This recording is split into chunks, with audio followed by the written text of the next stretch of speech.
I am the Tofu Golem. Please enjoy the video. You'll begin by opening Freeform and creating a new board immediately. Don't linger in settings.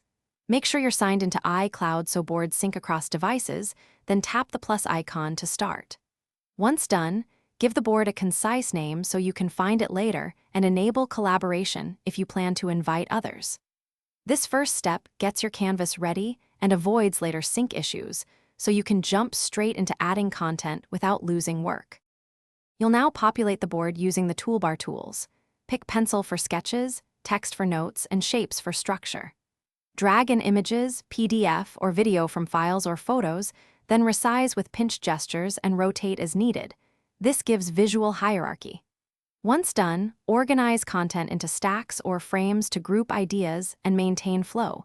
Make sure to use layers to keep annotations separate from base media. This method keeps complex boards readable and editable by you and collaborators.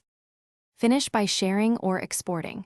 Tap Share to invite collaborators, choose Edit or View Access, or export as PDF/image for distribution.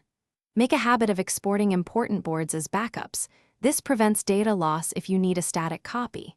If something goes wrong, here's the key troubleshooting tip.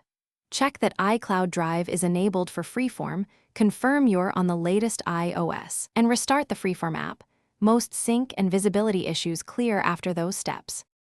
Thanks for watching. Consider subscribing if we helped you today.